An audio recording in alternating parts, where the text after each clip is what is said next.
es la representación del poder divino en la tierra.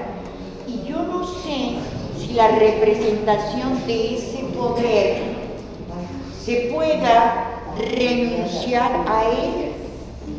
Pero en fin, evidentemente que la institución ha sido simbrada severamente por todo el tema de la pederastia, de la corrupción, el tema del lavado de dinero.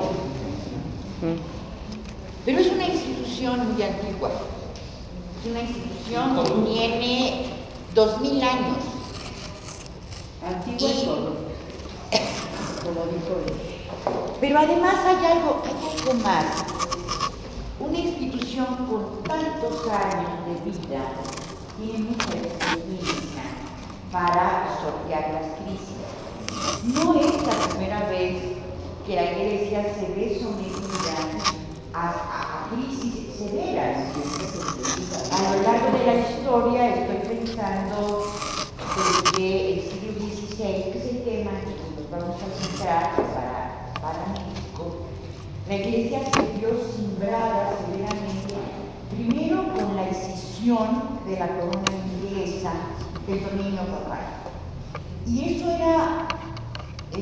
tiene que ver una parte con las necesidades de Enrique VIII, pero tiene que ver también con lo que va a ser eclosión tiempo después, que es ya un clamor popular que nos está hablando de la necesidad de transformar la vida de la Iglesia y que se va a expresar en el gran cisma protestante en el siglo XVI, ya con la escisión interna de una buena parte de la Iglesia y con todas sus derivaciones. No es nada más Lutero, luego están los calvinistas, etcétera, que la van a debilitar seguramente. Desde allí, desde ese momento, la Iglesia va a empezar a perder fuerza política. En el siglo XVIII vamos a tener ya, por ejemplo, la expulsión de los jesuitas, primero de Portugal, luego de Francia y después de todos los dominios españoles. Eso también va a ser un golpe contra la Iglesia, porque los jesuitas, a diferencia de las otras órdenes, a quien responden directamente es el Papa. Y se van a constituir en un Estado dentro de otro Estado. Y así se va a ir debilitando la Iglesia en la medida en que se va laicizando, secularizando la vida. El tema, pues, donde vamos a centrar nosotros la actitud esta noche. Sí, porque luego a mí se me van las cabras y me pongo a platicar y ya luego no sé a qué hora se acaba. Vamos a centrar nuestra atención en la Iglesia en México. Y vamos a ver, asomarnos, porque es un tema muy rico, muy complicado y muy polémico. Me quiero referir a la Iglesia como institución. No vamos a hablar en esta charla de la parte doctrinaria. Yo creo que eso es un asunto personal de cada uno de ustedes, los creyentes y los no creyentes. Vamos a ver, con eso no nos vamos a meter, no creo que sea de nuestra incumbencia. Pero la Iglesia como institución y el papel que va a jugar durante el siglo XVI y un poco después. ¿Y qué significa? La Iglesia va a ser protagonista de dos de los grandes conflictos que atraviesan la historia de México. El primero tiene que ver con la tenencia de la tierra. Los dos grandes movimientos que se dan en este país de ruptura, uno es la independencia y el otro, la revolución, tienen raíces hondas en el tema de la tenencia tenencia de la tierra, el quién posee la tierra, cuánta tierra, cómo la posee, para qué la posee. Esa es una parte donde la Iglesia va a jugar un papel fundamental. La otra parte va a ser una de las protagonistas, pero tal vez la principal, en el tema de la conquista. Esa es la que todavía sigue vigente hasta el siglo XX. ¿Cómo se gesta? Preguntémonos, ahora sí que tengamos un puente hasta 1521. Agosto de 1521, México Tenochtitlan cae finalmente después de haber sido sitiada durante muchos días, no me acuerdo, 72 días. Sus habitantes presentaron una oposición valiente y la ciudad tuvo que ser tomada casa por casa, a pesar de que los últimos tiempos sus habitantes habían vivido verdaderamente en condiciones inhumanas, porque lo primero que hacen es cortarles el agua y atacarla por agua. Acuérdense que Tenochtitlan estaba en un islote que nadie lo vería. Esto es una cuenca con 5 lagos y Tenochtitlan en el medio. Hay una imagen, ¿por qué no la recordamos? Que la da Bernal Villarreal. Cuenta cuando llegan los españoles y divisan la ciudad, vienen desde Veracruz y llegan el mes de agosto a la Altiplano. Y entonces, más o menos, yo creo que es por donde está Paso de Cortés, por ahí, es donde ven por primera vez la ciudad. Imagínense lo que vieron esos ojos. Un espejo de agua, que es la temporada de lluvias. La vegetación verde, toda crecida, ¿no? Generosa, y la ciudad en la isla, con sus grandes construcciones pintadas fundamentalmente de blanco.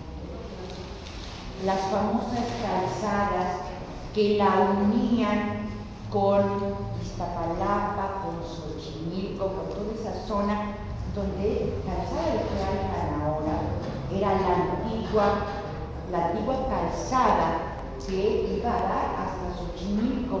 Ahí donde está Churubusco, la estación del metro, ahí llegaba una parte de la calzada. Churubusco no se llamaba así, se llamaba Huitzilopochtli. Y en ese lugar era un desembarcadero. Luego seguía la calzada hasta llegar a Xochimilco y en fin, había otras calzadas que la unían para el norte con la Villa y otras hacia las que van a Tacuba, para allá, bueno, yo soy muy desorientada. Tacuba, Escaposalco, esta zona, el amparador famoso de Nezahualcóyotl, que intentaba separar las aguas dulces de las saladas. Y aquella ciudad maravillosa y limpia, con sus canales de agua, ¿cómo se llama? Lo de las chinampas que formaban parte de la ciudad. Dice Bernal que aquellos que lo acompañaban pensaban que estaban viendo algo como de encantamiento, como una fantasía.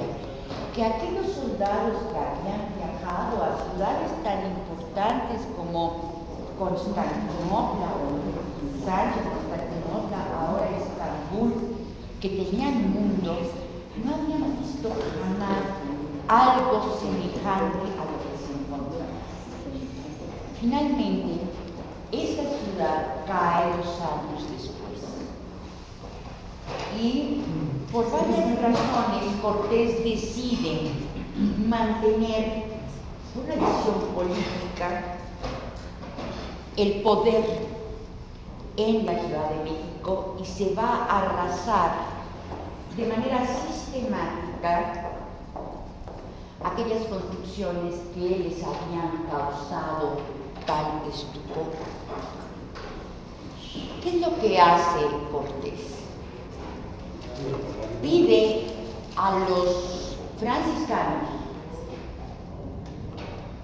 que vengan a México para que sean ellos los encargados de llevar a cabo la tarea que se conoce como evangelización.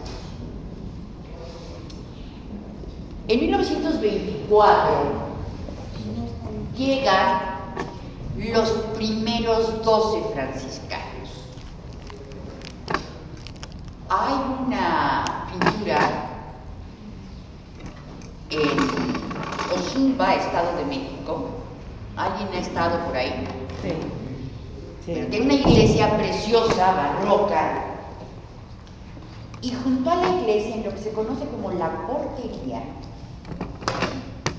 hay una pintura, un mural, donde están estos primeros 12 frailes con el hábito franciscano, muy humilde, y está Cortés hincado frente a ellos. ¿Qué nos está diciendo esta pintura, este fresco?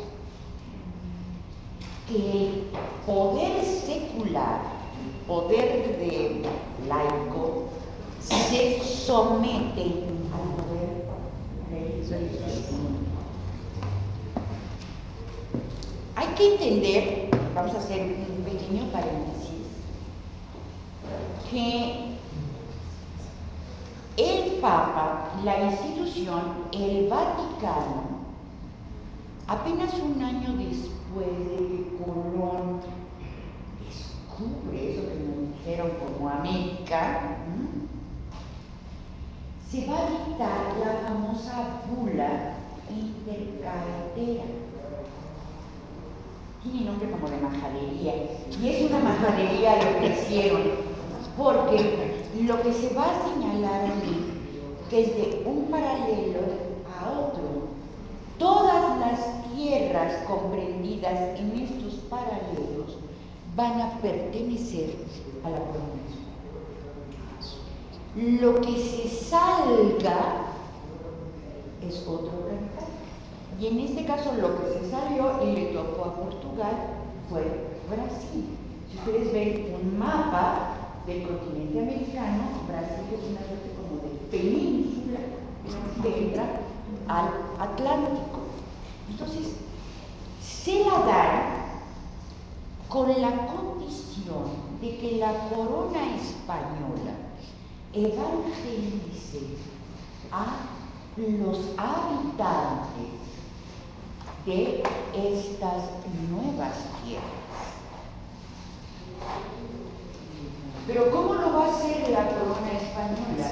La corona española no tiene dinero. Imagínense lo que implica una empresa de esa envergadura. Millones de pesos que no se tienen en ese momento, ni en ningún momento. Fue una monarquía que siempre estuvo quebrada, viviendo de nosotros y de sus colonias. En América y en otros lados del mundo, en Filipinas también. Bueno, la conquista es una empresa particular. La conquista militar es una empresa particular, y la conquista religiosa es una empresa que acabaremos financiando nosotros, los propios mexicanos, que todavía no éramos mexicanos en aquella época, nos fuimos haciendo. Bueno, llegan estos primeros franciscanos y tras de ellos van a llegar, un poquito después, el 26, los dominicos, y creo que en 28, no me hagan mucho caso, los agustinos. Y son esta primera hornada de frailes, habrá que decirlo, lo que intentan hacer, sobre todo los franciscanos, que tienen una concepción milenarista y que van a estar influidos con otros personajes por las doctrinas de la parusía. ¿Saben qué es? La segunda venida del Mesías. Pero lo que tratan en términos generales de hacer esas órdenes mexicanas de esta primera jornada, hay que muy valiosa, es crear aquí una iglesia que esté sustentada en los principios evangélicos y que se aleje de esta descomposición que percibían en la sociedad europea. Entonces llegan a ese país influidos de ese ánimo y van a echar mano de toda su imaginación y sus recursos y ¿para qué? Para convertir a los habitantes a la nueva religión. Poco después, pero ya muchos años después, se van a dividir el país en varias áreas. Los franciscanos se quedan en la zona como central, Puebla, Tlaxcala, México, etc. Los dominicos se van para la zona de Oaxaca, todo lo que es la Mixteca, etc. Y los agustinos se van para parte de Morelos, en fin, pero se van a expandir por todo nuestro territorio. Hacia 1572 van a llegar los jesuitas. Y aquí tenemos que hacer un acto.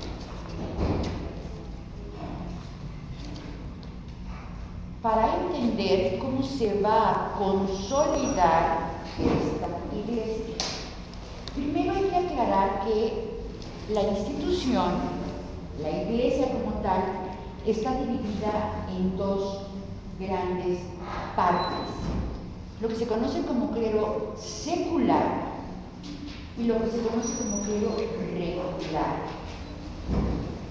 El clero secular está encarnado por los obispos y las parroquias, los párrocos, los curas, etc.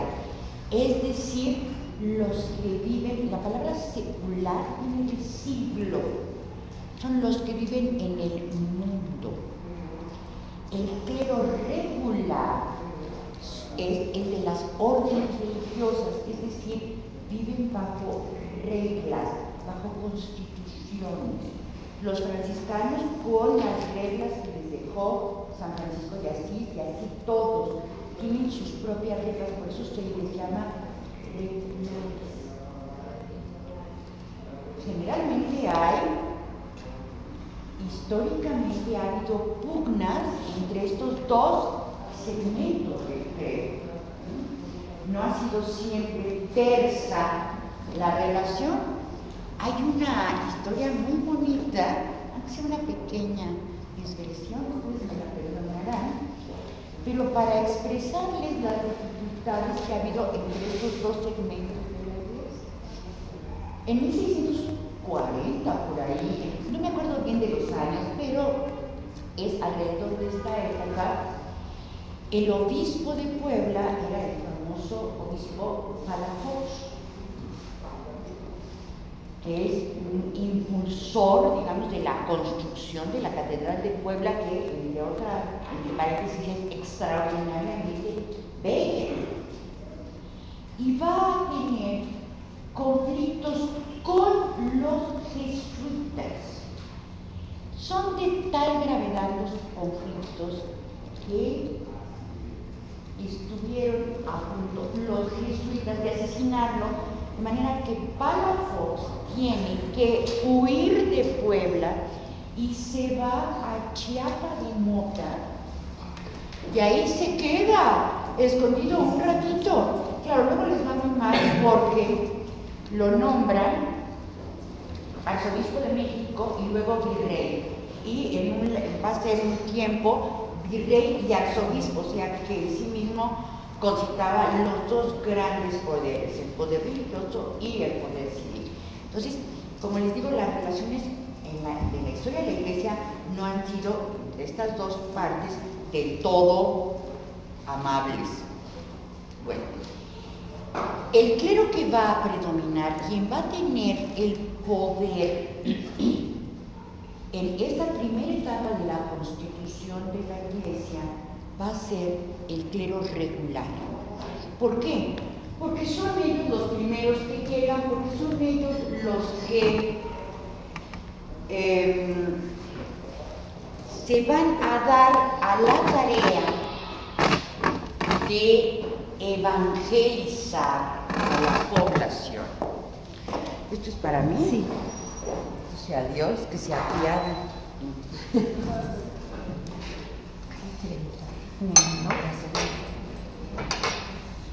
De suerte, seguro se me va la onda cuando me distraigo, que ya me quedé, ya.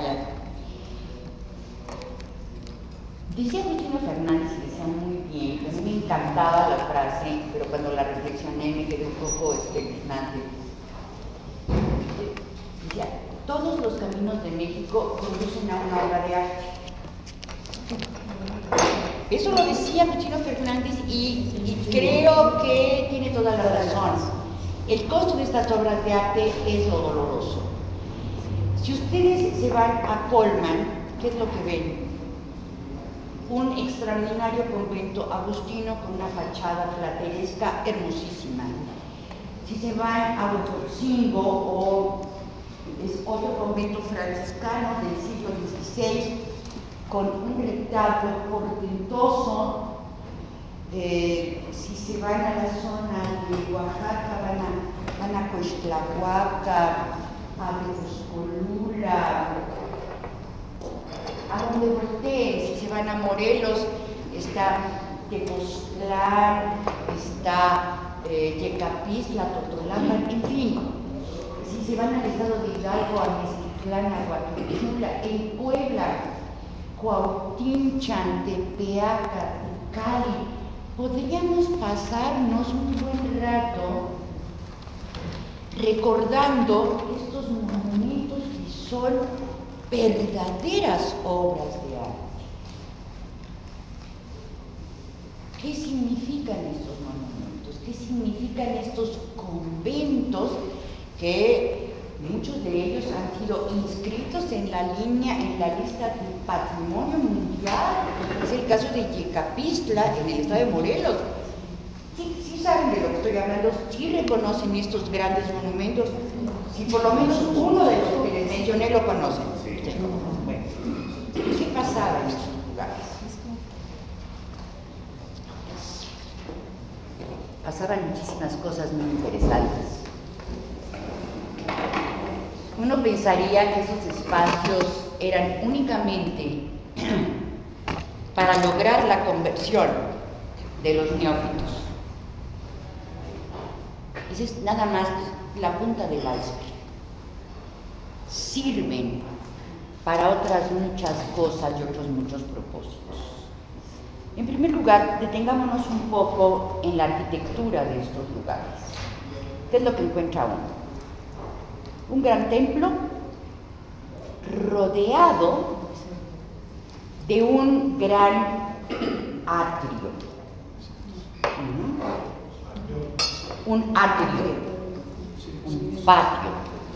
En las esquinas de ese gran patio hay capillas, pequeñas capillas, como las famosas capillas de Calpan, junto a Huejotzingo. Cuando vayan por ahí, échense una sidra, vean el templo y váyanse a Calpan. Y unas capillas extraordinarias, hermosísimas. Bueno, se llaman capillas posas. Generalmente tenemos en Calpan, Puebla, en Huejotzingo, tenemos como si yo fuera la iglesia y ustedes están en el atrio. En las esquinas están las capillas posas. Generalmente de este lado, pero no siempre, hay una capilla que se conoce como la capilla abierta. Y de este lado, siempre, de izquierda, está el convento, de 2 pisos, casi todos los casos.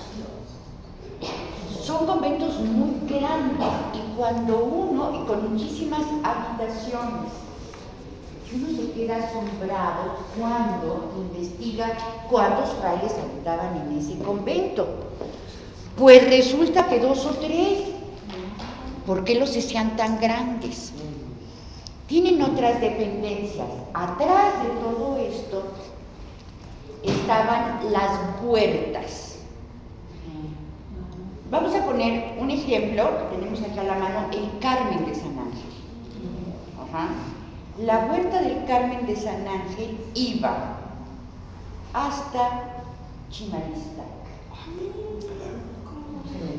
Sí, no estoy engañándolas. Sembraban peras y eran famosas las peras que se sembraban en el huerto del templo, del convento de los carmelitas. Bueno,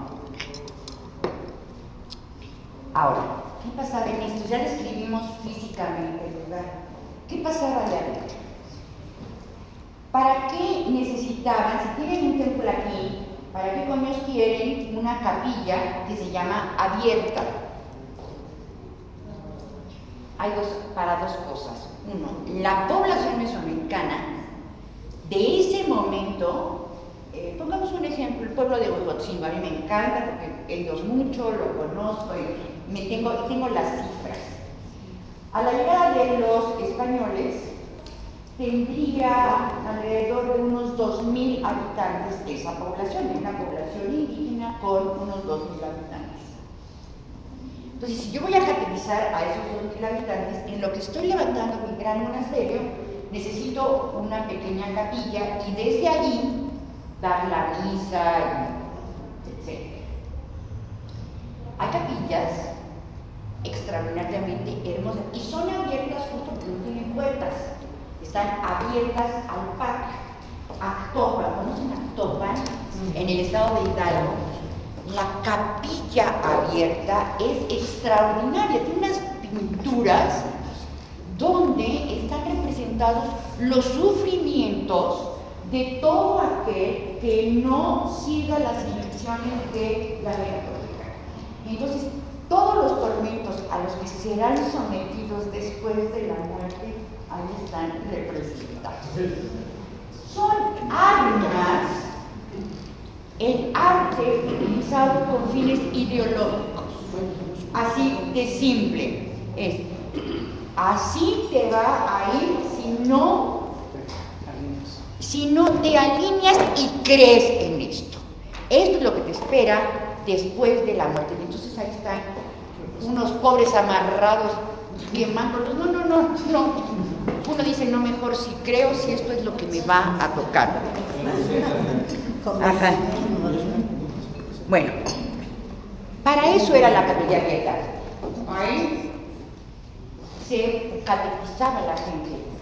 Las capillas posas, estas de las esquinas, deben su nombre a que las ceremonias religiosas hacían procesiones en el atrio y allí posaban al Santísimo.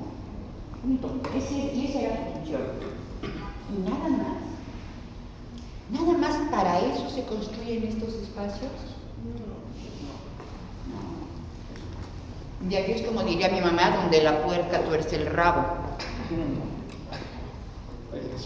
¿Qué se enseñaba ahí? Estamos hablando de un siglo muy complicado, que es el siglo XVI. El país está, una parte del país está sometido, pero no todo. El hecho está sometido a la parte más poblada, más densamente poblada, que es el centro de México. Pero zonas tan cercanas como la Sierra Gorda de Querétaro, ahí no lograron someter a la población indígena, sino hasta el siglo XVIII y bien entrado el siglo XVIII, después de la segunda mitad del siglo XVIII. Y si echamos los ojos al norte, es exactamente lo mismo. Yaquis, mayos, todos estos presentaron una oposición al poder español de manera sistemática. Entonces, era un país que no estaba totalmente sometido. Entonces, es un clima en que se vive para el propio español de mucha intranquilidad. Bueno, en las poblaciones donde se levantan todos estos conventos, ¿dónde reside el poder de esa población? Allí, en el convento. En ese espacio no solo se da la doctrina, sino que también se imparte justicia, por ejemplo, ahí mismo. Se juzga y se castiga en ese lugar. Son lo que se llaman repúblicas de indios. Ojo, son por muchas disposiciones que no nos podemos meter con ellas, porque si no nunca acabamos. Hay dos tipos de asentamientos en la Nueva España.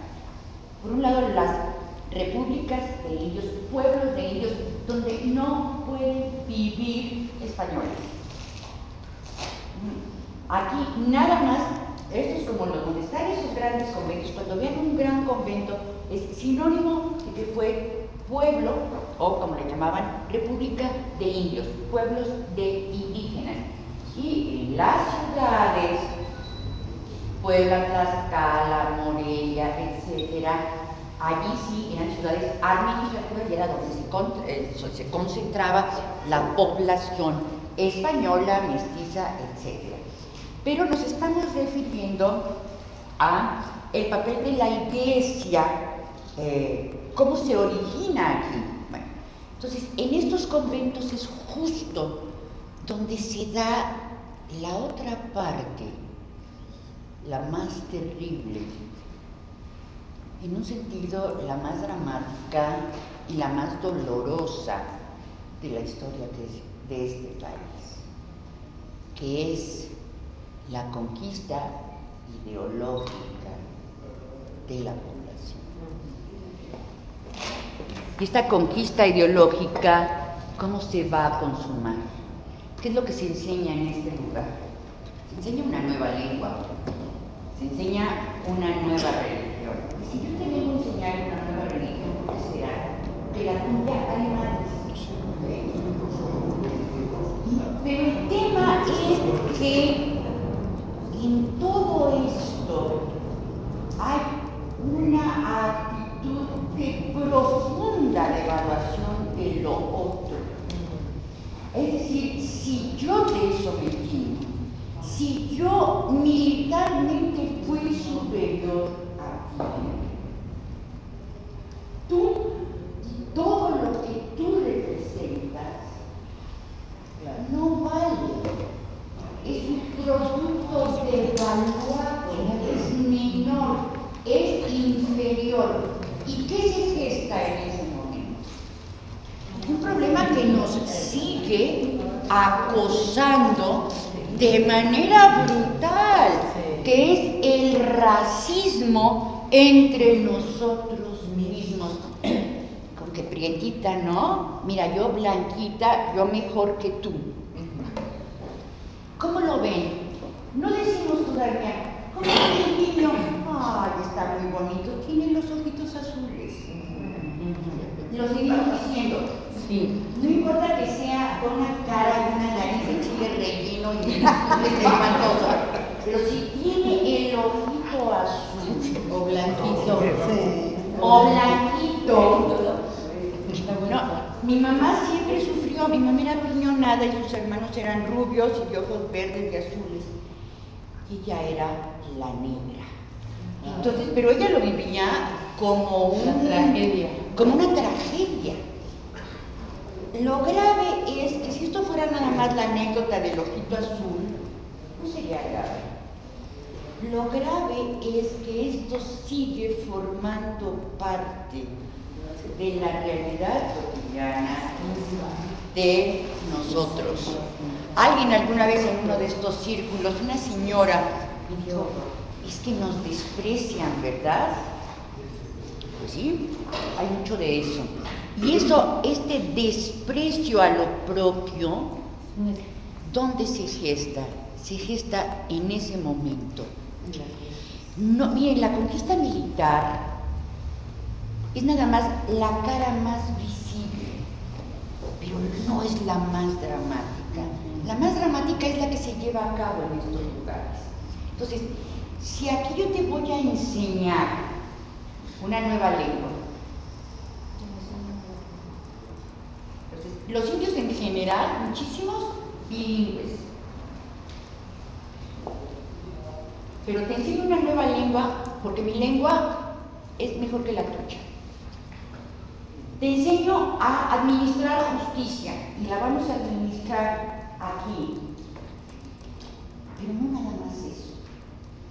¿Qué más enseña en esos lugares? A construir la arquitectura. Nuestro pueblo, un pueblo de arquitectos extraordinarios. O sea, ahí están los testimonios, no tiene uno ni siquiera que esforzarse. Pero todos han estado en Teotihuacán, algunos habrán estado en Monte Albán, en Palenque, en Bonampak, en Yaxchilán, en Itzná, en Xochicalco. Nos quedamos absolutamente conmovidos. Fuimos extraordinarios pintores. Y ahí están los frescos de Tepantitla, en Teotihuacán, Bonampak, que se llama Cacaxtla, que son portentosos. No hay necesidad de exagerarlo. Ahí está. Éramos músicos también. Entonces, éramos buenos pintores, buenos escultores. Ahí está la Coatlicue, toda la escultura, ¿no? Teníamos un arte propio. ¿Qué pasó en esos espacios? Pero no, así como tú lo haces, no. Ahora lo vamos a hacer así. Y ahora vamos a pintar así. Y ahora vas a cantar así. Y ahí están los grandes libros, por ejemplo, de coros, preciosos, miniados, que los encuentra uno. Hay uno muy bonito en, ¿dónde fue que nació Benito Juárez? En el pueblito de Belatao.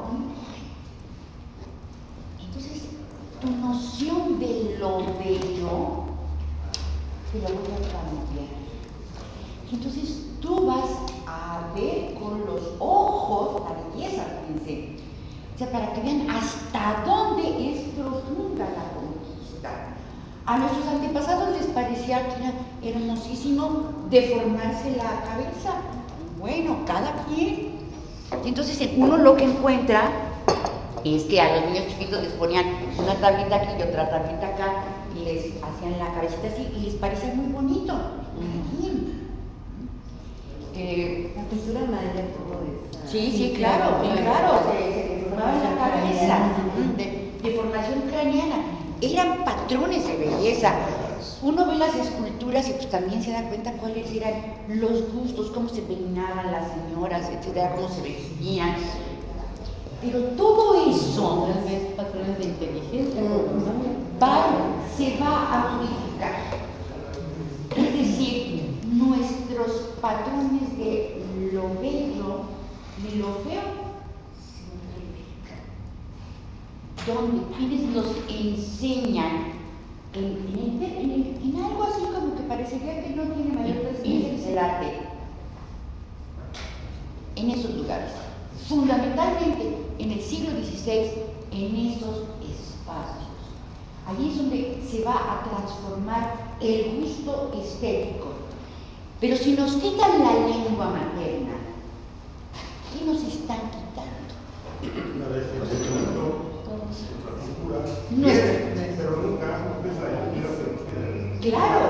los mugrosos, los analfabetos. Claro. En el siglo XVI, el Papa Pablo IV dijo, Sánchez Meses españoles de Italia, que son, ¿cómo se llama? Escoria de los judíos, porque los españoles están hechos de las obras de los judíos y de los árabes. Bueno, yo no tengo, yo soy racista, yo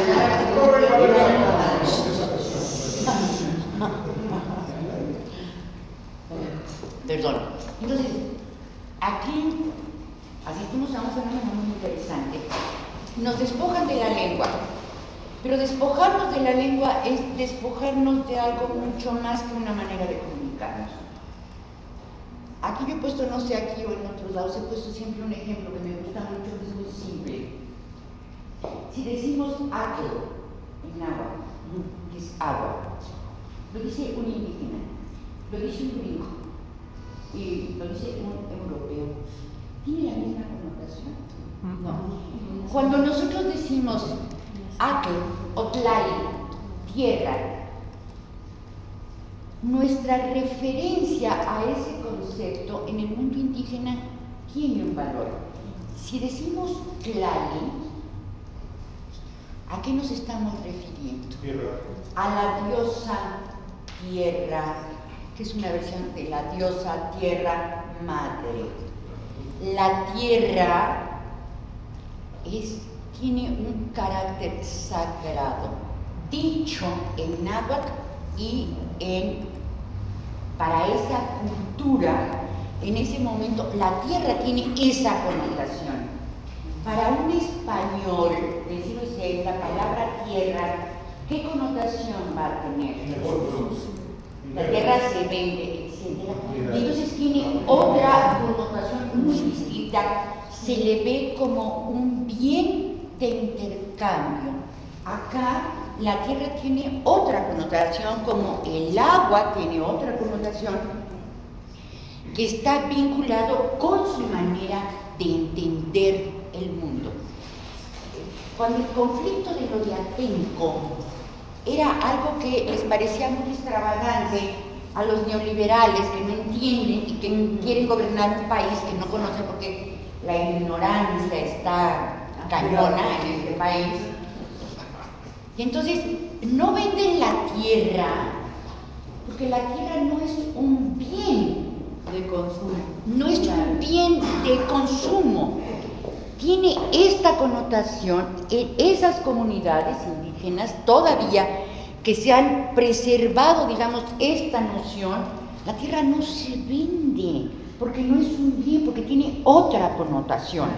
Entonces, claro, y además se las querían comprar a por pinos, por cacahuates, ¿no? Bueno, entonces no la hagamos más larga. En estos espacios, una nueva estética, una nueva lengua, una nueva manera, una nueva forma de expresarnos, literaria también, en el terreno estético. En el terreno ideológico, ¿qué sucede? Es la imposición de una nueva religión.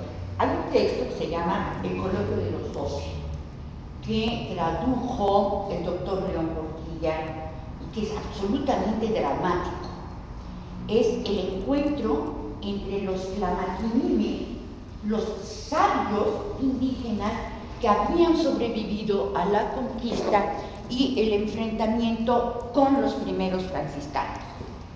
Y entonces ellos hablan de los Tlamaquinime y dicen, no había, en nuestra época no había enfermedad, y van relatando, van describiendo cómo era su vida y concluyen, puesto que nuestros dioses han muerto, mejor toma ese puñal y mátanos.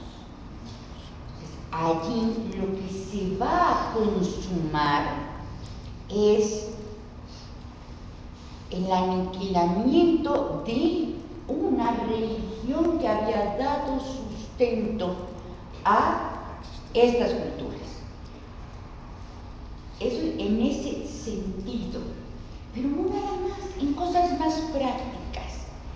Los rudimentos, por ejemplo, de la agricultura europea, ¿dónde se aprende? ¿Quién se los enseña a los indígenas? En las famosas huertas. Esas huertas, allí se va a trabajar con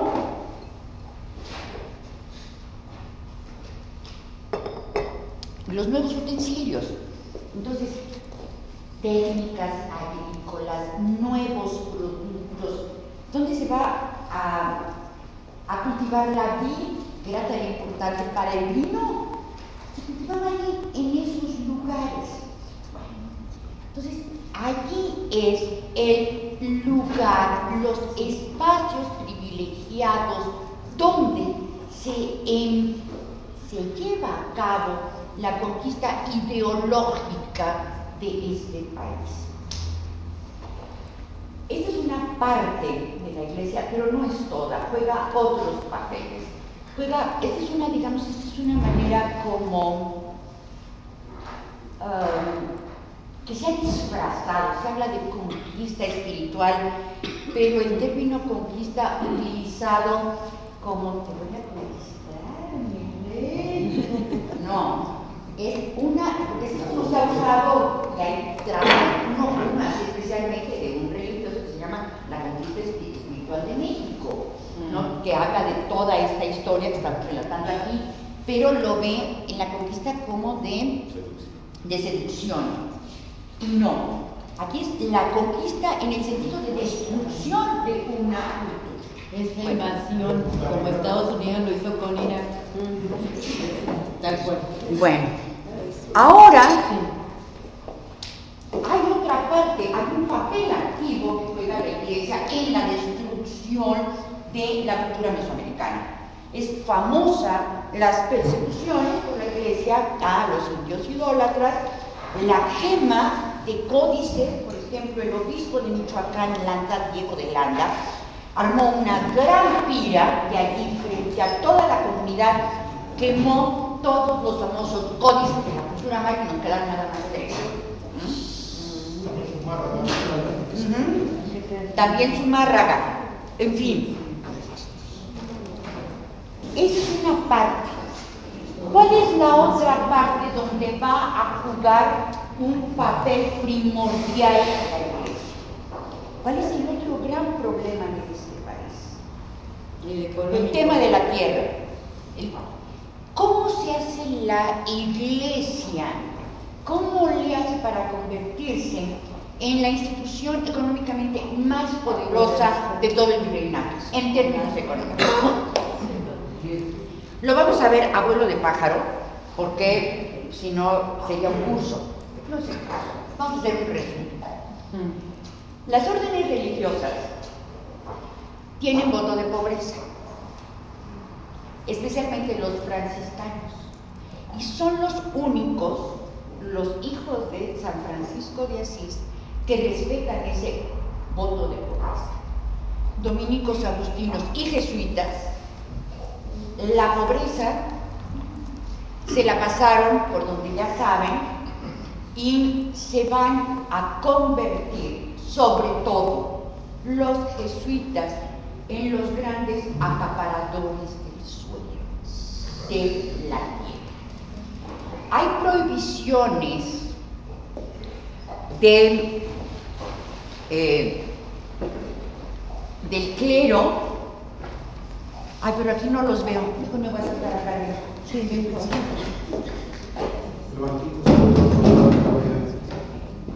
Acá está.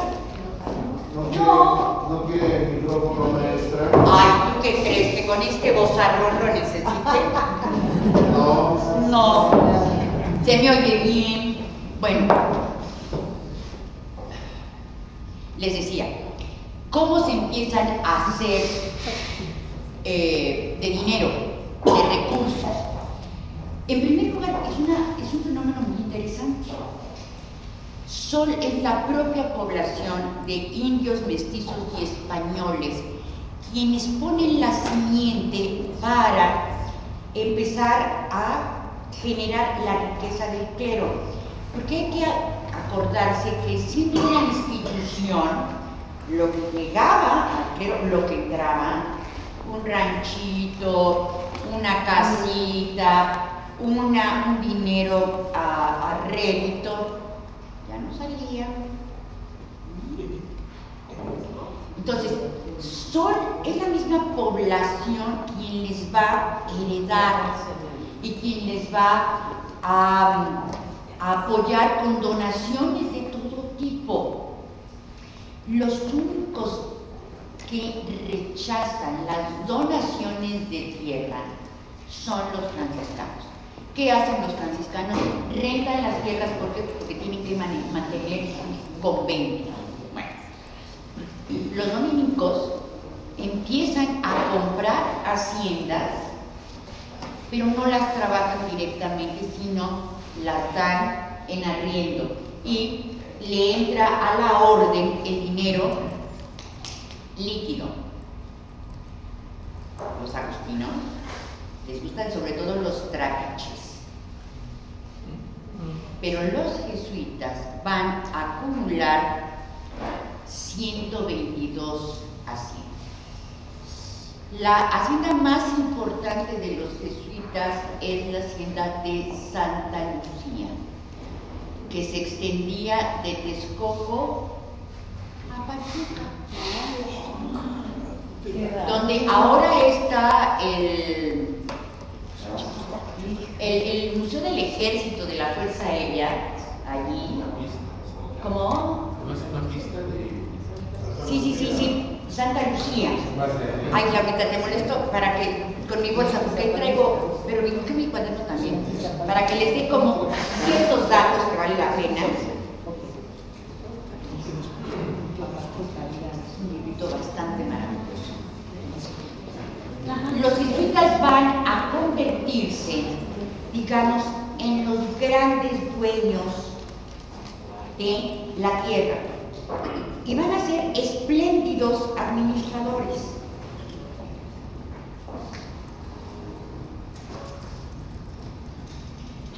Para que hay un inventario de los jesuitas, acuérdense que son expulsados en 1767.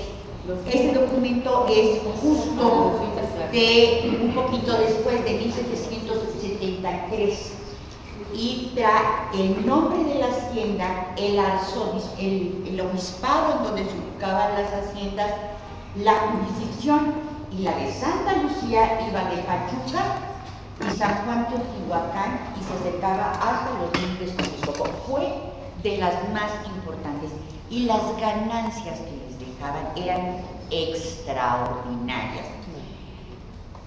Pero no son las únicas. A ver, Chicomocelo, en Cuautla de Amilpas, que les voy a leer así las que yo considero que son las más, bueno, La Gavia. Todos han oído hablar de la hacienda de La Gavia en el Estado de México. ¿Cómo? Por Toluca. Pues ¿dónde está La Gavia? Mi hermano sabe, pero yo no me acuerdo bien. Pero es una hacienda, la conozco, es preciosa. Chapingo era una hacienda de los jesuitas, y Betío, Santa Inés, etc. Muchísimas haciendas, 122. ¿Quiénes son los jesuitas y por qué van a ser tan importantes en la constitución de la historia de la Iglesia? Los jesuitas tienen un origen distinto al de las órdenes dominicas, agustinas, etc. Porque va a ser fundada por un militar, que era Ignacio de Loyola. Entonces, al pobre Ignacio de Loyola lo hieren en alguna de las múltiples batallas, entonces cuando está en la convalecencia tiene una crisis espiritual y decide renunciar al mundo y fundar una orden bastante interesante, porque los jesuitas, fundados por un militar, van a tener una estructura castrense y van a reconocer como única autoridad al Papa. Se van a especializar en la educación. Y si vivieran si la orden hubiera nacido en esta época, serían excelentes publirelacionistas. ¿Cómo se llama? Ajá.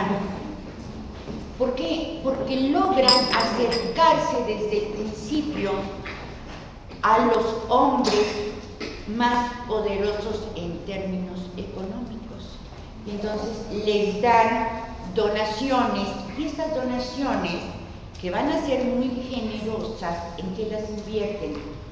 En colegios y en misiones. Son, junto con los franciscanos, los que se van a dirigir hacia el norte del país a evangelizar esa región, a conquistarla espiritualmente. Bueno, como son los que se dedican a la educación, pero a la educación superior, los grandes colegios de los jesuitas están sobre todo dedicados y pensados para la población criolla. Un ejemplo de eso es la Universidad Iberoamericana. Es una universidad jesuita y una universidad que uno tiene que tener un nivel económico, si no, no tiene posibilidades de llegar a ella. Adiós. No, yo como vengo de la UNAM, pues como creo. Y de la educación laica. Bueno, pero esto, ¿qué les da? Les da un poder enorme, porque si yo voy a ser el maestro y el confesor del virrey, de la virreina, del obispo, del arzobispo, de la clase dominante de la época, ¿se imaginan el poder que eso me da? Y si esto pasaba en Nueva España, exactamente lo mismo pasaba en Europa. O sea, cuando Carlos III, el rey de España, que va a dictar la expulsión de los jesuitas, sus confesores eran jesuitas y los de la reina también. Entonces, ¿qué es lo que hace? Se encierran a tierra y lodo, pero encerraditos así sin que nadie entrara, en cónclave secreto con otros 3 o 4, y toman la decisión de expulsarlos. Y le dice al fulanito, donde se escribe una cédula real y la tienen que mandar a imprimir, y dice: con tu vida, si esta noticia se da, la pagas con tu vida. ¿Por qué? Porque se da la noticia y en ese momento la policía llega a los conventos de todos los jesuitas a la misma hora en todos los lugares, y van a ser sacados con lo que traían puestecito y punto, y nada más. Y los mandan y los ponen en un barquito y a ver a dónde quieres que te lleven. Pues se los llevaron a los españoles a Italia, pero lo mismo hicieron con los portugueses y lo mismo habían hecho los franceses. Y luego lo hicimos nosotros. Y en México fue exactamente lo mismo. Llega la orden y cuando se tiene que mandar a imprimir, igual en absoluto secreto. Bueno, aquí lo que yo quiero decir es lo siguiente, para no extendernos demasiado. La Iglesia va a constituir, gracias a estas donaciones, se van a invertir sobre todo en tierra y van a constituir en su conjunto la gran propiedad de la iglesia, la gran propiedad agraria de la iglesia. Pero la fortuna de la iglesia no es nada más la tierra, tiene otras fuentes. Hay un clero femenino. ¿En qué invierten las monjitas sus centavitos? Las van a invertir en casas habitación. Hay un trabajo de una compañera mía que hace mucho tiempo que no veo, Lolita Morales, que estudió el padrón de la Ciudad de México a finales de la colonia luego el 19.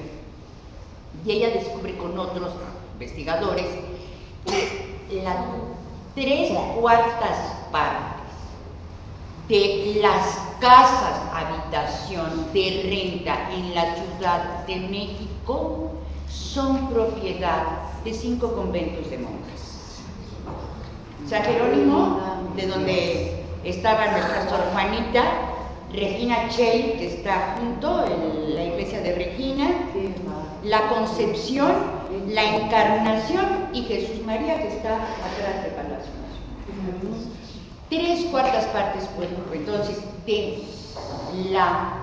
de los bienes raíces pertenecían al clero femenino, y ahí eran fundamentalmente los recursos. Y esto no sucedía solo en la Ciudad de México, sino también en otras ciudades de la Nueva España. ¿De dónde más venían las riquezas del clero? Del diezmo. Esos bonitos impuestos que siempre nos han gustado tanto a la población. Se pagaba el 10% de la producción, tanto agraria como agrícola. Pero había una suerte de perversidad en este impuesto, es decir, sin descontar todo lo que era inversión, sino en bruto.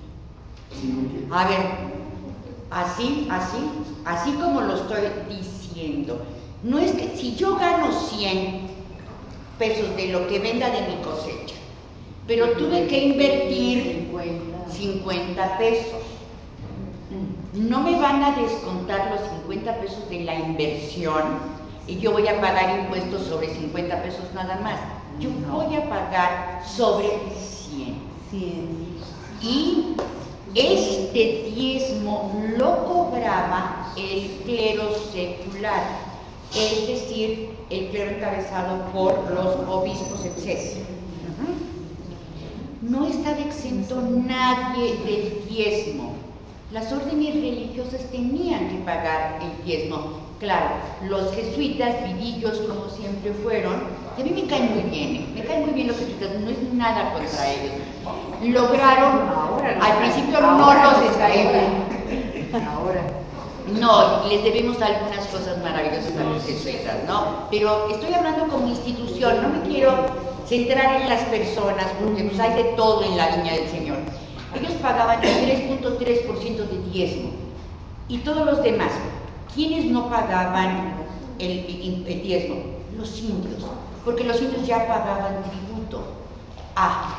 Pero si el indio cosechaba trigo, sembraba trigo, por ser un producto europeo, entonces sí pagaba diezmo. Si era un producto o criaba animales, pues aquí prácticamente, excepto los guajolotes y los perros escuincles, todos los demás eran gallinas, pollos, pues vienen de allá. Vacas, ovejas, caballos, el ganado, todo viene de allá. Nosotros teníamos otro tipo de fauna. Entonces, todos esos, más otras formas, los censos, las obras pías, etcétera, que convierten a la Iglesia en la institución evidentemente más poderosa y más rica. Más poderosa, más rica, ya vimos por qué. Porque ella va a ser la dueña de buena parte de la tierra va a tener, por lo tanto, de la tierra, de propiedades, etcétera, va a ser económicamente va a ser muy sólida y se va a constituir en la institución que va a financiar la economía en España. Cuando eso se acaba, por muchas razones que sucede a principios del siglo XIX, el poder de la Iglesia merma y se viene la independencia. Entonces, por un lado la vemos como una institución supremamente fuerte y sólida en el terreno económico, pero la otra gran fortaleza de la Iglesia es la que tiene que ver con el poder teológico. Es la dueña de las conciencias y es la que en estos largos 300 años fue el actor principal para someter y colonizar a todo un país. Entonces, en resumen, es, en mi opinión, el papel que la Iglesia jugó desde sus orígenes hasta la independencia. No es el único, hay otros y tiene caras mucho más amables, pero creo que estas dos partes pasan a veces desapercibidas. El poder de la Iglesia hizo posible la conquista de este país. Gracias. Buenas noches.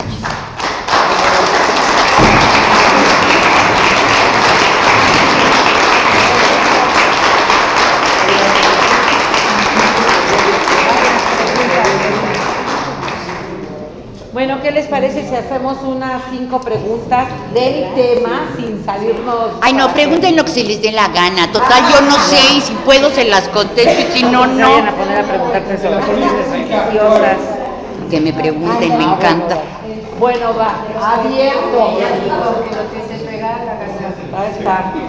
Oye, ¿cómo conquistar a un hombre en tiempos de cólera? Dijiste que lo que se pegara en la casa. ¿Cómo? ¿En tiempos del cólera? En tiempos de cólera. Pues léete a García Márquez, que es la versión de Romeo y Julieta, pero latinoamericana. Señora, no sé si llegaron a los jesuitas, los corrieron porque dijeron, ustedes van a saber, México a través de los siglos dice que cuando un gobierno no cuida a su población, merece la muerte, y por eso también los corrieron a los jesuitas. Ajá. Sí. Pero Así también, es. aparte de eso, también lo que saco en conclusión de que nos trajeron culpas ajenas, porque nosotros ni le dimos en la torre al que tenga cruz. Y ese mensaje no es para nosotros. Y lo que es de la cultura griega de Sócrates y Platón y todos esos, pues vuelvo a repetir, ese mensaje no es para nosotros. Si hay algo que añadir, un parche más pegado, ¿qué es tan fácil?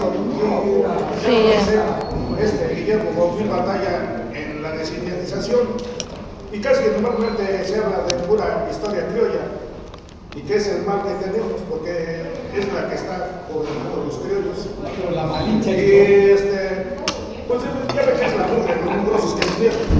La peor, no sé, ya ve el Cid Capeador, que también capitaneaba una banda de rateros y ladrones. Ajá. Sí, o sea que no es la gran Bueno, está muy bien. Es una gavilla de rateros. Y es eso. Y debemos de separar nuestra mente, la chupina, y nuestros mensajes de nuestros antepasados. A ver. La verdad. hasta ahí esto. Gracias. Mira, tú no estás peor, te pasó hasta Gracias por su comentario. ¿Alguien más quiere colaborar? Branco. Me gustaría desde su opinión saber cuál es el motivo por el cual se expulsaron a los jesuitas de América Latina. Bueno, usted está ya dando una razón de lo que decía Carlos III de la Constitución, pero no conozco yo a ciencia cierta qué fue lo que realmente motivó ese movimiento. En cada caso son cosas distintas. En el caso de Portugal se les acusaba de un intento de asesinato del rey, cosas así. Pero yo creo que lo que se puede responder en una frase, lo que acabas de preguntar es lo siguiente: El poder de los jesuitas es enorme, porque tienen el poder ideológico, tienen el poder económico. Responden nada más al Papa, no responden al rey. Los jesuitas lo que hacen es crear un estado de poder. Entonces, no los van a expulsar de 3 monarquías, de Portugal primero, de Francia después y luego de los Borgoña. Pero cuídate, porque el poder está compitiendo contra el poder de la monarquía. En Francia el conflicto es porque no van a acatar la orden del rey, sino a acatar las órdenes del Vaticano. Viene de Francia y en España, perdón, el conflicto tiene que ver porque ya son el enfrentamiento de 2 poderes. Entonces crean un Estado dentro de otro Estado. A ver, Pati. ¿Qué papel jugaron los franciscanos en el tiempo de la Inquisición? No, los franciscanos no jugaron en ese negocio ningún papel. La Inquisición es una institución que va a ser manejada por los dominicos y se va a fundar en México, si yo mal no recuerdo, en 1570 o por ahí, 71, 72. Son paralelas a la llegada de los jesuitas. ¿En dónde? La Inquisición. No, llega en esa fecha, si yo mal no recuerdo. Es que debo confesarles, compañeros, y yo durante los últimos 15 años de mi vida me dediqué a estudiar la Revolución Mexicana y esto lo he dejado tanto, pero si yo mal no recuerdo, creo que es en 70 cuando se funda la Inquisición en México. Esto no quiere decir que no hubiera antecedentes de juicios. Hay uno muy famoso, que no me acuerdo cómo se llama, al señor que queman. ¿Carvajal? No, eso ya es con la Inquisición como tal, Carvajal. No, pero se funda en esa época y es por los dominicos. Entonces la Inquisición la manejan los dominicos, los franciscanos nada de los franciscanos. no. Sí, yo pensaría, antes también los antiguos, los nativos de aquí, le dejaban a los dioses que le resolvieran sus problemas, porque como ahora en la actualidad, ¿no? Yo veo que ha aumentado mucho la gente que va con San Judas Tadeo a pedir que solucione los problemas, que llegue el agua, que lleve todo, o que sacan las vírgenes. En esa época también sacaban a Tlaloc o a todo para que resolviera problemas, porque de verdad Es como muy interesante lo que está planteando. Tiene como varias caras lo que tú estás diciendo. Eso es muy interesante. Los santos, como todo, es cuestión, reflejan, el culto a ciertos santos, reflejan las necesidades de una época. Hablando de los jesuitas si algo necesitaban era buena fama, porque la tenían muy mala. Entonces inventan un santo que es San Juan Nepomuceno, que es el santo que lo inventan porque el santo no existió, de los confesores, del buen confesor y de la buena fama. La Virgen de Guadalupe. O sea, es San Juan Nepomuc, y entonces le hacen una biografía que por guardar el secreto de confesión de la reina, el rey que entra en ese ataque de celos, como les dan a ciertos señores, entonces lo tiran al río y bueno, le hacen maldad y media. Pero, y uno va, por ejemplo, a los templos jesuitas, va a Tepozotlán, que era donde se educaban para enseñar, para donde están, como la normal de los jesuitas de la época. Allí, en el crucero, que aquí está el retablo, en el crucero de este lado está el gran retablo a San Juan Nepomuceno. Y en cada templo jesuita lo visten siempre con su sotanita y su sobrepelliz blanco y su cachuchita de cura. Ese es un santo que estuvo muy de moda, pero el caso de San Judas Tadeo es de las causas imposibles, pero hace 30 años San Judas Tadeo valía madres, nadie se acercaba, pero no lo pelaban, o sea, no tenía la demanda que tiene ahora, pero hay una razón. hace 30 años, bueno, en los 70, ya 40, todavía no entrábamos en esta crisis. En esta crisis vamos a entrar un poco a partir del gobierno de López Portillo, de la Madrid, etcétera, cuando llegan los neoliberales al poder. Y entonces, los santos, aquellos santos que eran como de esa época, van a ser desplazados. Entonces la gente busca alivio a su condición dramática de vida cotidiana en un santo que llene esas expectativas, que en este caso es San Judas Tadeo. Pero hay algo más profundo, pero no lo podemos tratar ahora porque sí es apasionante. Ay, decía Octavio Paz, me cae medio gordo, pero en esto les doy razón. En esto nos creemos en dos cosas. En la Lotería Nacional y en la Virgen de Guadalupe. Y la necesidad de ser confortados por una madre generosa, amorosa, porque somos un pueblo que queda en la orfandad. Volteamos los ojos a la Virgen de Guadalupe y todas sus aportaciones, todas. ¿Les quieren que les cuente una cosa maravillosa que acabo de descubrir? No se la van a acabar. Ahorita estoy dando un cursito en las mañanas que es el culto a las diosas madres. Entonces me acerqué a Egipto a ver a la diosa Isis, que es famosísima, etcétera, que era hermana de Osiris.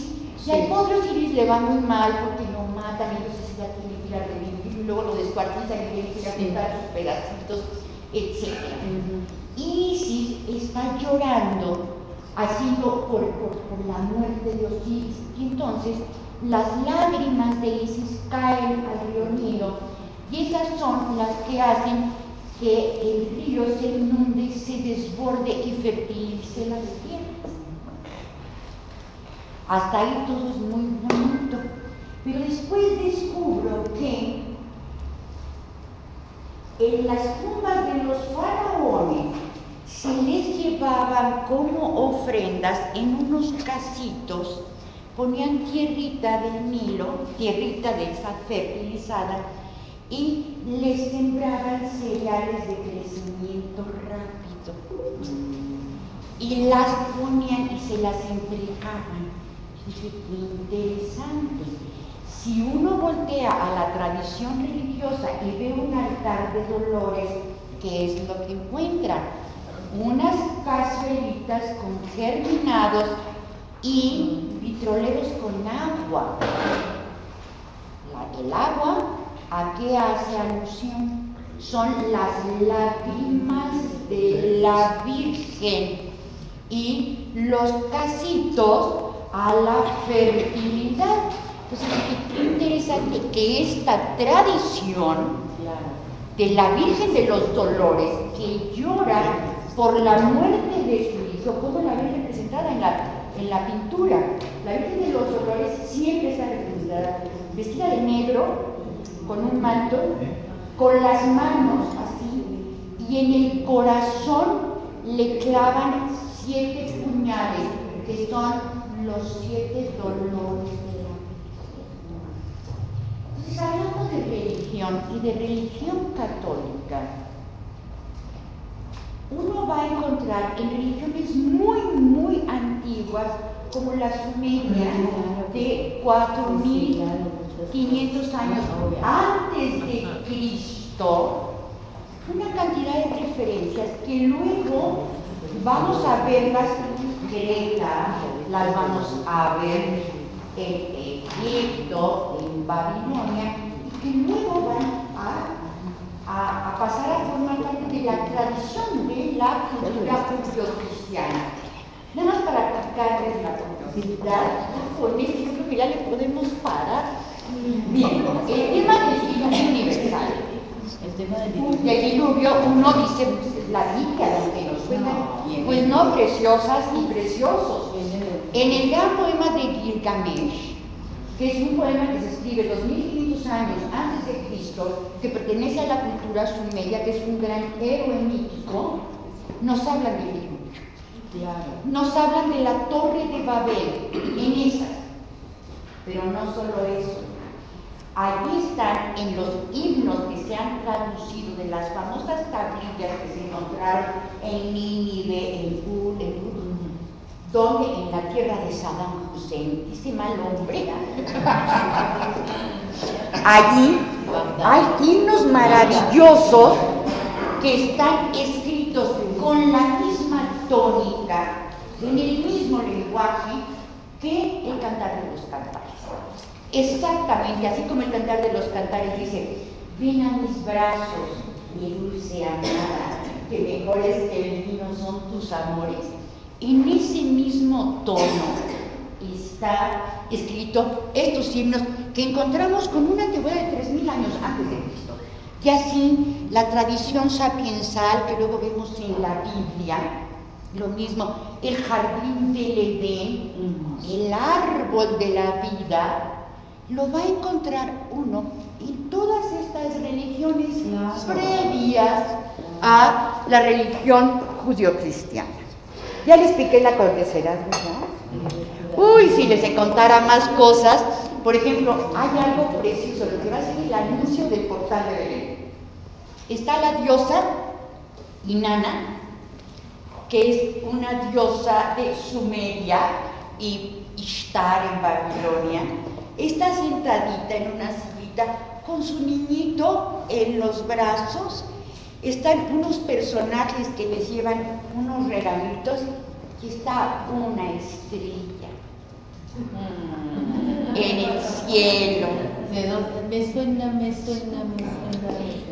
Son anuncios, digamos, de lo que va a encontrar uno después, ¿no?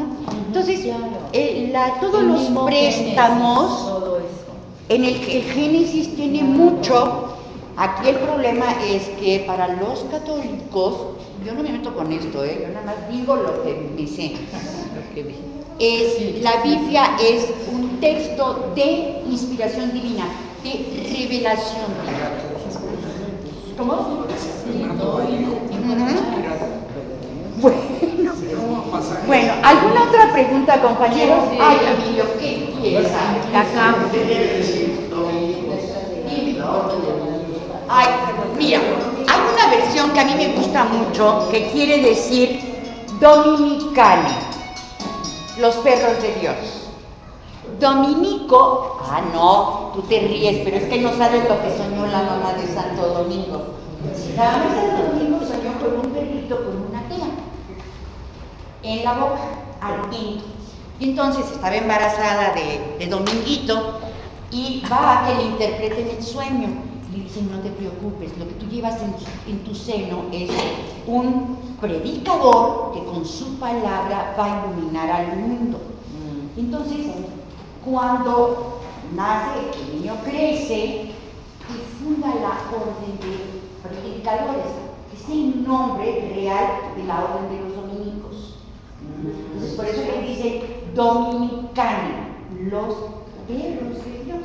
Eso dicen, pero otros dicen que no es cierto, pero como a mí me parece bonita la historia, no se las cuento. Ella quiere acá. ¿Qué más? En la plática nos dijo algo de los jesuitas, que algo bueno les hicieron. Ay, no, muchas cosas buenas. O sea, no, yo vi el papel de la institución. Aquí yo no trato de denostar a personas. Hay una camada de jesuitas que va a luchar en términos ideológicos por la independencia. Eso es innegable. Que van a colaborar con la consolidación de un sentimiento y una necesidad de autonomía. Eso por un lado. No se lo vamos a negar a los jesuitas, eso lo hicieron. Yo no estoy denostando a la iglesia. Le toca jugar un papel muy ingrato, que es venir a imponer una nueva religión y una nueva cultura. Está en sus manos hacerlo. Pero no hay que olvidar que la iglesia, sobre todo el bajo clero, va a luchar por la independencia, porque son curas, Hidalgo, Morelos, el gran Morelos y el gran Hidalgo, pero hay muchos más, del clero bajo, y hay Matamoros, pero hay más, hay muchísimos, el padre, muchos, Jaragua.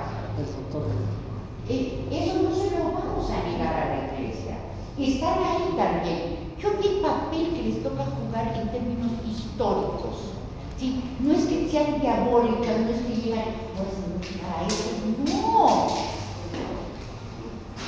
Mi Lucera. No, ya ve para qué me hace que me emocione, hasta rompo las palabras.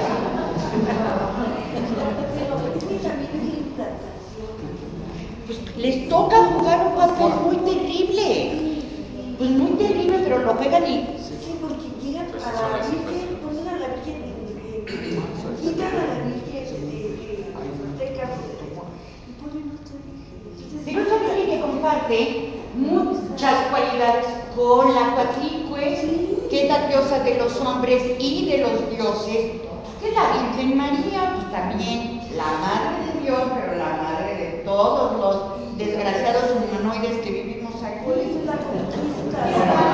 Maestra, A ver, tú. sobre ese mismo tema, ¿se puede visualizar que la entrada de la conquista, porque estamos hablando que no eran más de 1000 personas las que llegaron a la conquista, pero realmente eran coaliciones de pueblos que estaban en contra de la dominación mexica, que se aprovecharon de esto para zumbar al imperio, ¿no?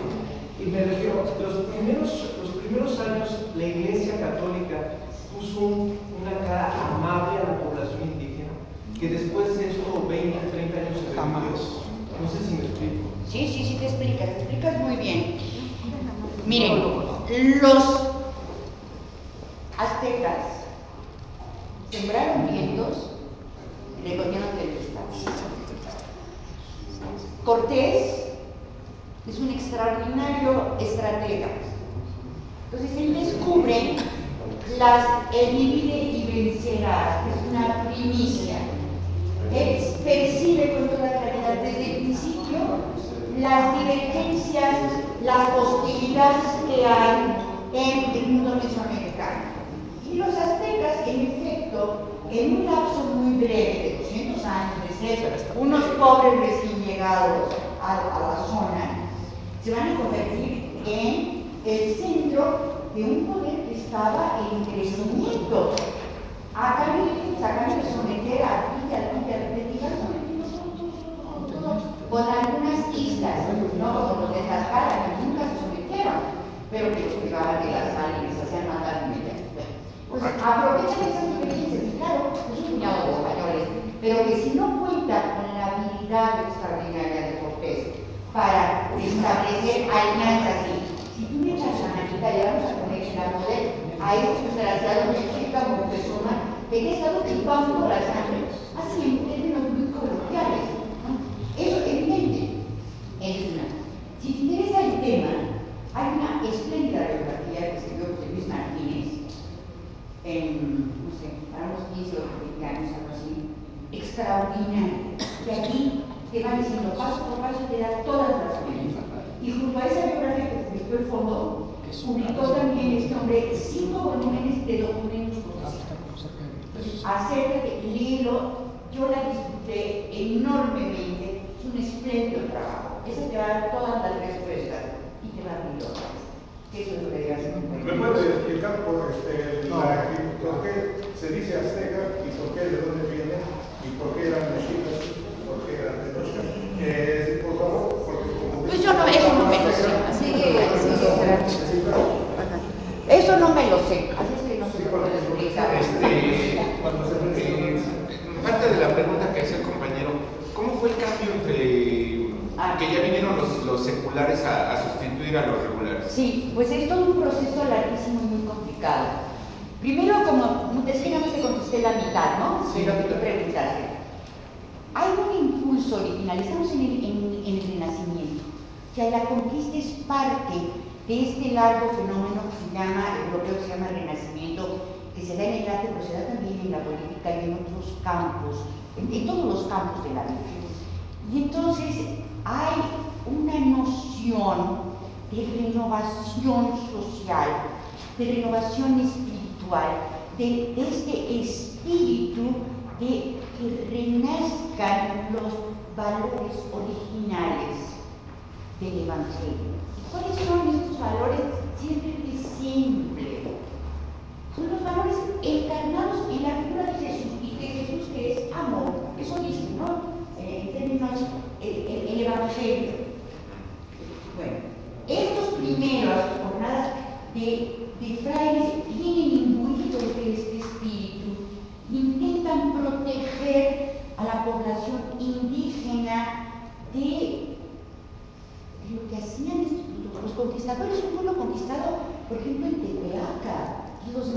atacan como si fueran un ganado. La conquista es esta parte cruel, es terrible y espantosa. Entonces, ese es el conquistador, a eso viene, porque además el conquistador le está costando venir aquí. La corona no es que yo te contrato, yo te voy a pagar para que tú vayas a conquistar. No, yo uso mis centavos, pago a mi ejército, es una empresa particular. Los particulares vienen a recuperar su inversión y a hacerla redituable. Y las órdenes medicales tratan de paliar eso y protegen a los indígenas haciendo que vivan en estas repúblicas de indios. Buena parte de la conquista tiene que ver con esto, separar de la escoria europea a lo que ellos llamaban, y lo dicen, están los textos ahí, es que los indígenas son como unos pajaritos que hay que cuidar. Y de pajaritos, que no tienen nada de pajaritos, son seres humanos. Yo he sido muy burda, porque tenemos poco tiempo, el tema es polémico, da para mucho. La iglesia tiene muchas caras, es como un prisma de muchas caras. Como institución, en términos históricos, le toca jugar ese papel. Le toca decir, yo vengo aquí a enseñarte la palabra que para mí es la verdad revelada de lo divino. Dios es amor y aquí todos vamos a ser muy felices cogidos de la mano. Pero no es así. Está dentro de un contexto de conquista que se tiene que justificar en términos ideológicos. Entonces, ellos son, quieran o no, les guste o no, los que juegan este papel oscuro de destrucción sistemática de una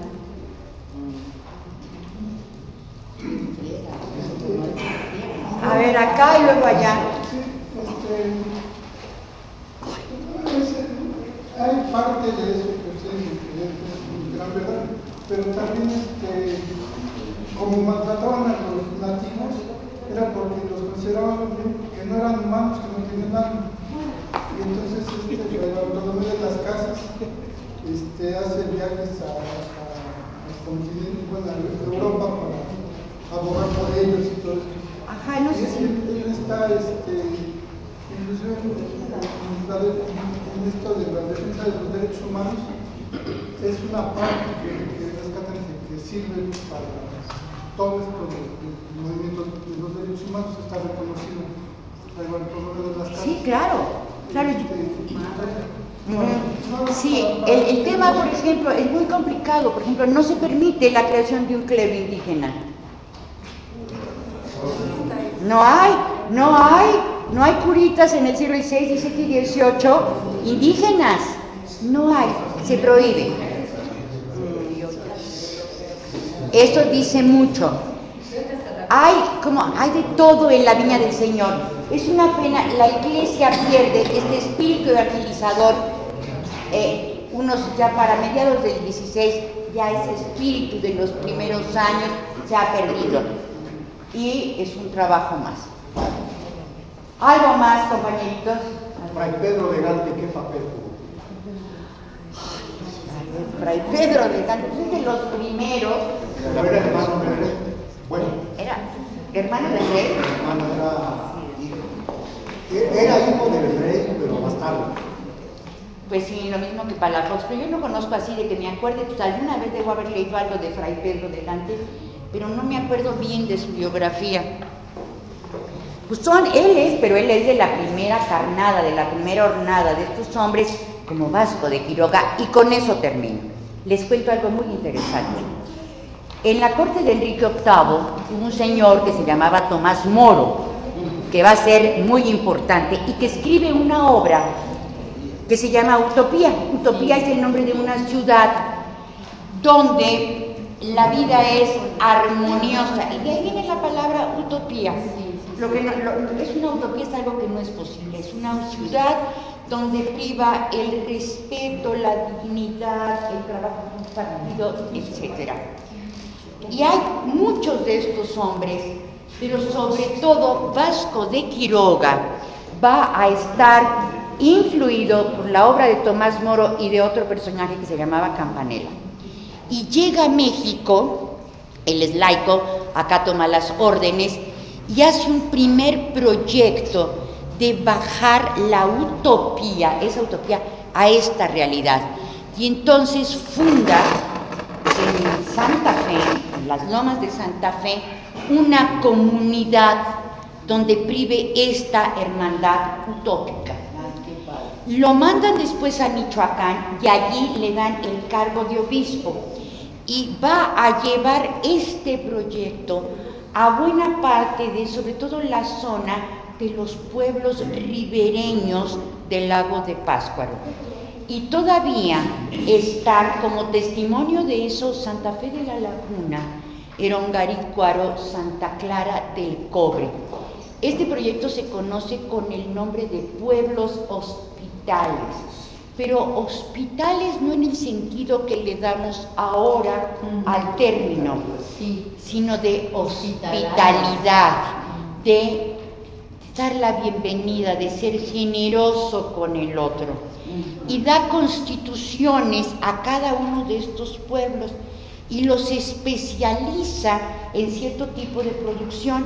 Entonces, por eso ven que en Santa Clara del Cobre se trabaja el cobre, y en otros pueblos la madera, las lajas, etcétera, la cerámica, los textiles. Y al interior de ese pueblo todos trabajaban, todos sin excepción, tenían que trabajar ciertas horas y la vida era muy armoniosa. Fue un proyecto muy combativo y los encomenderos, porque les quitaba mano de obra, etcétera, se le enfrentaban.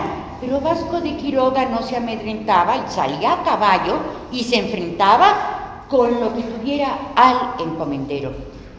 Fue un proyecto limitado y que cuando muere el hombre aborta, aunque esta humanización de la conquista se sigue percibiendo hasta nuestros días en esos lagos, en esos pueblos ribereños.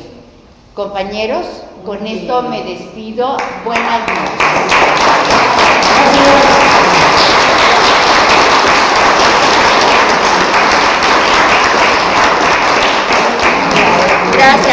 Gracias.